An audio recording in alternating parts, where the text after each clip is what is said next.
Okay, so honestly, it's been one of those days where you don't get out of bed and you don't eat anything. And today we're just gonna stop that right now. And it is 1 o'clock and I'm gonna make some breakfast. So this is my very easy, very fast protein shake that doesn't take any protein powder, and you still get like 30 grams of protein and a good amount of fiber in it.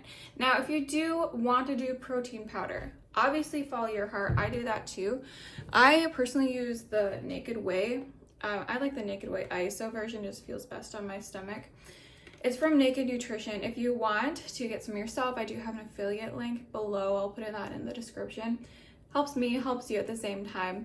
It's just the version that has like the least amount of ingredients. They are third-party tested. I actually trust them, and so that's why I like them. It's not complicated. All you need is a blender. Now, I got this blender from my mom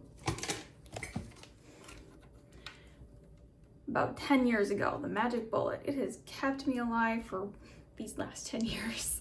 It's nice because you can just add stuff into it and then you can use it as a cup, and then you don't have to like wash out the blender. Now, ingredients are super simple. I'm gonna explain them really quick because I like telling y'all the stuff behind it. Otherwise you can skip ahead if you want like more of the let's make it actually.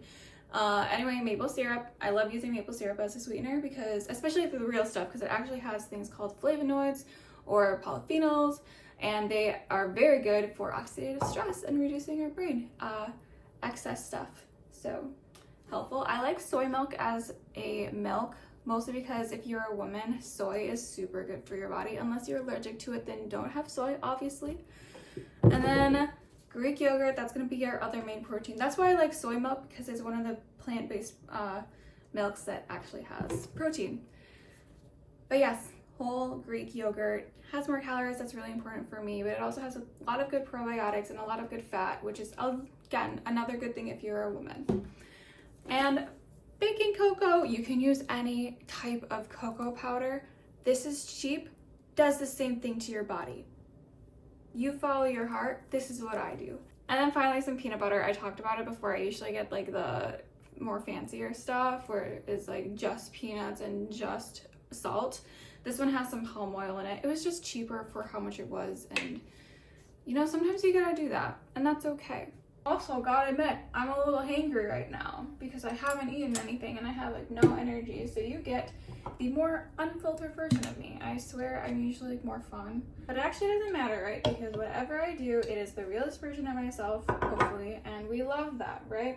We want to be real. You know, that's something I've been talking about in therapy lately, just feeling like I have never been like real, or I have multiple like different real selves inside of me. And so we've been talking a lot about IFS, or internal family systems, and if you have ADHD or any type of trauma, I feel like it's really helpful. I've always said that I have like this second brain inside of me, and so many people with ADHD have told me they feel the same way. So like there's that like toddler brain, and then there's the rational brain. But yeah, IFS has been really helpful for me in kind of merging them both together, which I did not realize was going to be helpful because I thought that was more just an ADHD thing. And it definitely is an ADHD thing. But it's been just very helpful in integrating my cells together. Now, obviously, I never measure anything. If you jump to the recipe, it'll tell you the exact measurements or like an estimation of them. But the more you do recipes, the more you cook, the more that you actually know what's going to be good for you.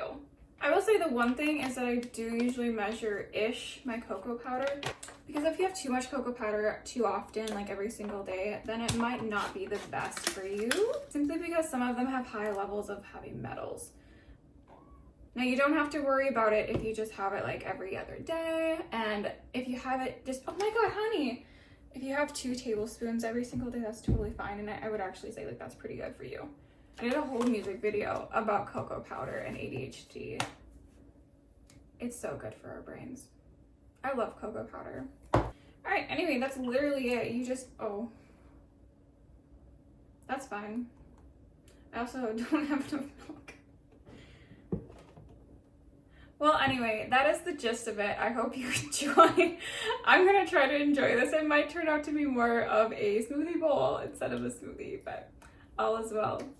If you are not subscribed and you like whatever this was, I don't know what to tell you, except I guess subscribe. I'll see you where I see you. I hope you can eat some food too. You got this. See you there.